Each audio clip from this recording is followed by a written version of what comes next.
What's good, everybody? Welcome back to the channel. My name is Ian. I was gonna have a Rosin Files video for you today, but I don't. I got all the pieces together. I have filmed pretty much everything that there is to film. The video that I was gonna have for you was on cold curing, and this is a total flip to probably one of my most, I think it's my most viewed Rosin Files video, which is, I called it The Cure.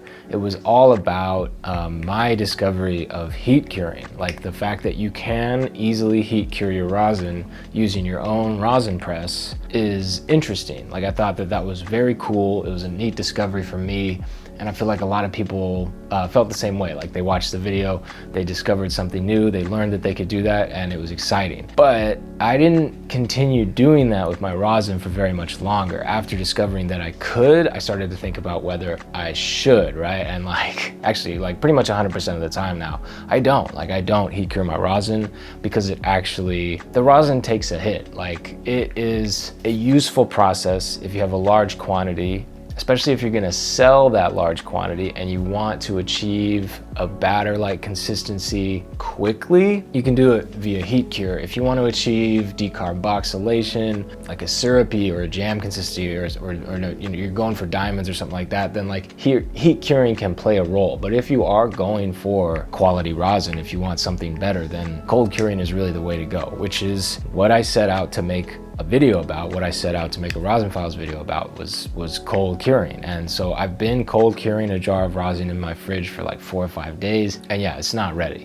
It's not ready yet. The rosin is not ready. Like, I thought we would get to the point where I want it to be, like where I want to show off like a final product and show what's possible in terms of a cold cure, but it's not there yet. Like, I pulled it out of the fridge last night and I actually did a room temp, continuation of the cure overnight. When I yanked it open this morning and put the camera on and everything, and I was kind of excited to see where we were at. I realized it's not really ready yet. It hasn't transformed into the wet batter consistency that it's going to achieve eventually. So I'm gonna wait. I'm gonna wait on that. I'm gonna wait for the reveal. Not necessarily all the way to next week. As soon as it's ready, I think. I have all the pieces sort of ready to go. I just need to edit the video. So depending on what my time is like, what my schedule's like in the coming week, I've been juggling a lot, in my personal life, between getting a new grow set up,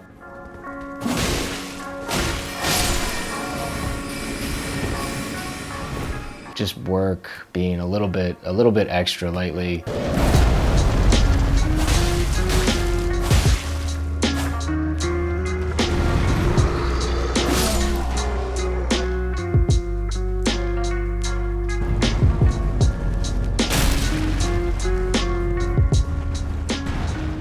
It can be tricky to kind of time and budget effectively for a Rosin Files episode, but this one is just taking a little bit longer than I thought it was gonna take. So I'm gonna wait. I thought about putting the video out in 2 parts, like a part 1 and then a part 2 where we go and look at what actually happens in the end. But the end is kind of the whole point. What happens to the rosin at the end of this is kind of what I want everybody to see. Yeah, rather than waste your time with kind of a lackluster part 1, I decided to wait and just put the whole thing together, and we'll actually get episode 2 of Rosin Files season 2 out soon, very soon, in the next couple of days, or at the very latest next Wednesday. I don't know what my schedule's gonna be like, but I actually I don't remember when I pressed the 1/2 ounce of the grape cake, but just cold curing this, it totally reminded me of the cure video that I did, because that was grape cake and a little bit of raspberry do-si-do, but those were all that was mostly grape cake from Redbird, and I did the heat cure on it.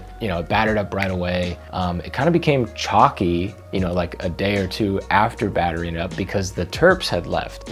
It was less flavorful. It wasn't a wet batter for very long. It turned into a dry batter quite quickly, and that has been my experience with pretty much all the stuff that I've heat cured. You might get a wet batter on that first day or a day or 2, but then it's just gonna transform into a dry batter as it sits on the shelf, and that's gonna happen very, very quickly with any material that you heat cure. At least that's been my experience. Now with the cold cure, there's some kind of magic that happens happens with the interaction between the cannabinoids and the terpenes. There's just like a preservation that's going on. The material can achieve like a wet batter consistency over a very long period of time in cold storage. And when it does it that way, for some reason, like it lasts longer. Like the wet batter consistency kind of like sticks. You don't have to worry. Like you can keep your rosin just like on the shelf at room temperature. After a good cold cure, you can keep it that way for like a while, like a week or two.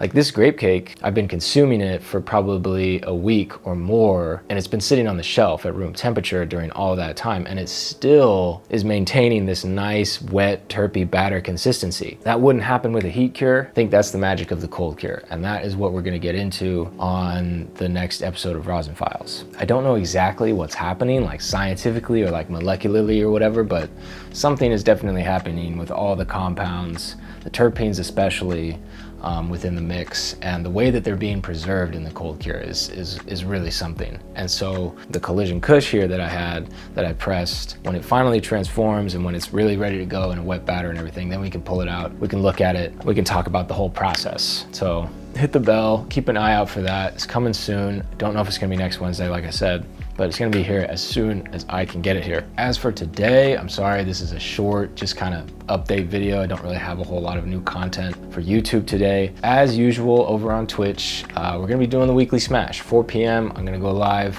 I have a ton of stuff lined up today. I have a full ounce to press. I have a bunch of Redbird to press, a bunch of really hashy stuff, and I've got my home grow that I'm still working through. So should be a nice long stream. Should be plenty of smashes to get through, and should be a really good time. Come on down if you want to hang out. We're gonna be starting at 4 p.m. like I said, over on my Twitch. Other than that, keep an eye out on the channel for any new videos, especially that new Rosin Files episode that I have talked about. Yeah, stay high, stay amazing. I love you guys. Thank you for tuning in.